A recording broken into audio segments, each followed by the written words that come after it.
Sir, the more important function that the upper house performs is that suppresses the separatist forces and affords an opportunity to the states to have their say in national legislation and in fact in the debates in the Constituent Assembly. This aspect was put with great emphasis by the honorable members. The second chamber is essential in a federal structure because the House of People, being the representative of the people, obviously the people will have their say there, but the states also should have a say of their own in a democratic constitution, and the Rajya Sabha, being a council of states, obviously the states will have a say, and in our constitution we have recognized the importance of the voice of the states because certain constitutional amendments cannot go through unless they are passed by the majority of the states. Therefore, in our democracy, people are the main criteria, but the opinion of the majority of the states on important issues is also an important factor. Whether this aspect will be properly fulfilled by the Rajya Sabha will be dependent to a great extent on the composition and the powers which the Rajya Sabha has in comparison with some of the other second chamber that we have in the world today. For example, the most powerful second chamber in the world today, everyone will have to agree, is the Senate of the United States. The Senate members are directly elected. Their powers are also much wider because the Senate possesses the power of even vetoing treaties which are agreed upon by the President. Ratification by the Senate is necessary before a treaty comes into force, and up till now more than 60 treaties have been vetoed by the Senate. In the United States, Senate, each state is represented by 2 members irrespective of its size and population. Now let us look to another federal. In Australia, the Senate is not as powerful as that of the USA. There are 50 senators and they are elected 10 each from the 5 states. Therefore, irrespective of the size of the population, uniformity is maintained there also of all the senates. Same in the case in Switzerland also, where each state has 2 members. In Russia, where in spite of the divergence and composition of the population and the area, 25 deputies are there from each republic. The only country where this principle is not followed is Canada, and we are following to a certain extent that pattern.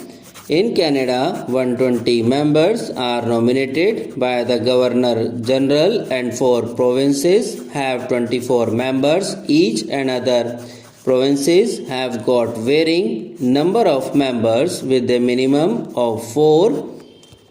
We have to a certain extent followed the pattern of Canada, and because we have accepted the principle of both nomination and indirect election are also the promote of not having uniform representation.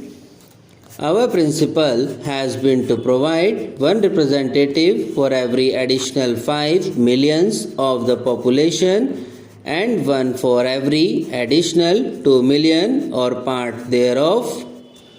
Why I am objecting and asking for an amendment and asking this House to consider the necessity of changing the present structure, I will just now come to that.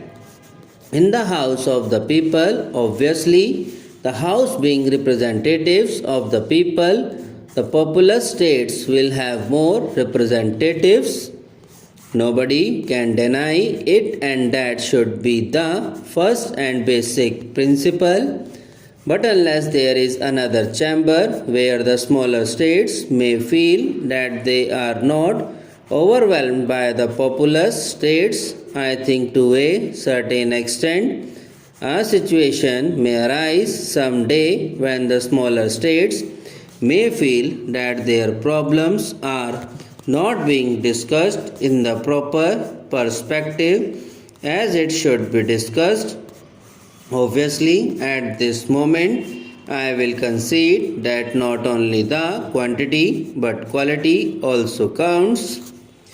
But in a democracy, the number also counts very much. Nobody can deny, and in fact, this is one of the reasons probably which prompted all other federal democratic countries like the United States, Russia, and Switzerland to have uniformity of the number representing their states. In the United States, we find that the Senate and House of Representatives try to strike a balance of conflicting interests through different compositions conflicting with one another. For example, in the United States, we find that they have got 8 farming states, and these states have 47 representatives in the House of Representatives, whereas there are industrial states and the number of their representatives in the House of Representatives is 174. In the House of Representatives, the disparity is there. The industrial states may have a dominating voice and much more time may be taken in discussing the industrial matters, but that has been balanced in the upper house. I feel we should have also a fresh view as to whether the composition of the Rajya Sabha should be changed because of this first principle alone. This should be considered very carefully. Sir, the more important function that the upper house performs is that suppresses the separatist forces and affords an opportunity to the states to have their say in national legislation and in fact in the debates in the Constituent Assembly. This aspect was put with great emphasis by the honorable members. The second chamber is essential in a federal structure because the House of People, being the representative of the people, obviously the people will have their say there, but the states also should have a say of their own in a democratic constitution.